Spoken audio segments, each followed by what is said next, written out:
तर hi guys, मी तुम्हाला सांगणार होती की मी माझ्या फेससाठी कोणता फेस वॉश यूज करते. तो पण मी उन्हामध्ये गेल्यावरती, घरी आल्यावरती आणि म्हणजे बाहेरून आपण येतो तेव्हा आपल्याला फेस वॉश करावा लागतो ना. त्यासाठी मी कोणता फेस वॉश यूज करेल तर नक्की बघा. मी लास्टपर्यंत पूर्ण सांगणार आहे. त्या मॉइश्चरायझर पण कोणता लावायचा, मी कोणता अप्लाय करते, तो पूर्ण डिटेल व्हिडिओ आहे हा. पूर्ण बघा. शॉर्ट्स पण टाकणार आहे, लॉंग व्हिडिओ पण आहे, त्यामुळे टेन्शन नाही. So let's see.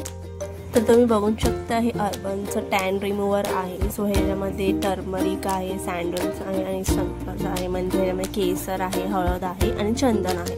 सो हे बेस्ट आहे आपल्या फेससाठी. स्क्रब आहे हे ॲक्च्युली. म्हणजे तर तुम्ही उन्हात गेल्यावर तुमचे सगळे डल स्किन ना हे रिमूव्ह करता. बेस्ट आहे, तुम्ही यूज करा आणि मी तुम्हाला प्रोसेसिंग सर्व दाखवते. सो गाईज हे मी यूज करा. तुम्हाला फक्त वेट करायचं आहे तुमचा फेस पहिला करायचं.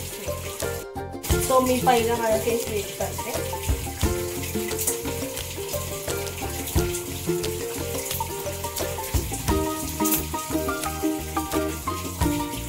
तुम्ही बघू शकते का मी कसा वेट करते.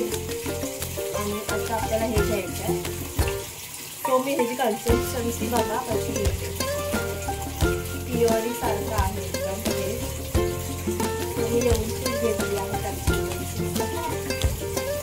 आणि आता ह्याला पुन्हा वेट करायचा आणि स्क्रब करून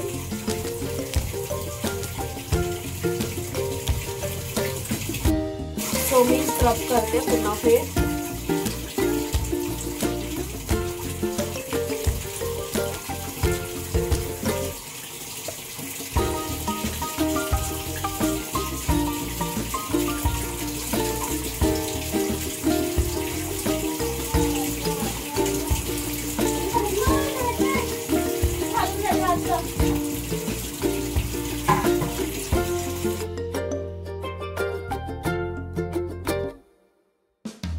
तुम्ही बघू शकता का माझा फेस किती क्लिअर झालेला आहे. वॉश केल्यावरती एकदम सॉफ्ट आणि स्पॉन्ज झालेला आहे. आणि मी ह्याने वेट एकदम पुसून घ्यायचं चांगलं टॉवेलने. सो बघा किती ग्लोईंग येत आहे ते.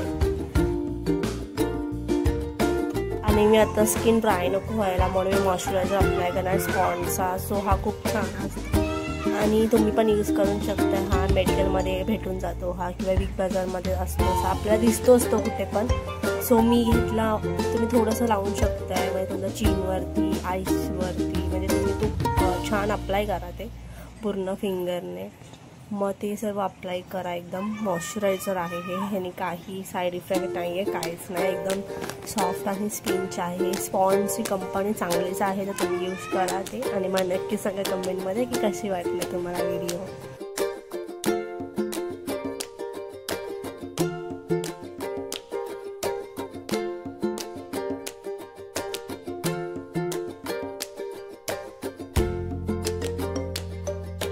हे दोन माझे प्रोडक्ट्स आहे. सो मी हे यूज करते विंटरमध्ये. तुम्ही पण नक्की यूज करा आणि मला कमेंटमध्ये सांगा. लाईक करा, शेअर करा, सबस्क्राईब करायला विसरू नका. बाय.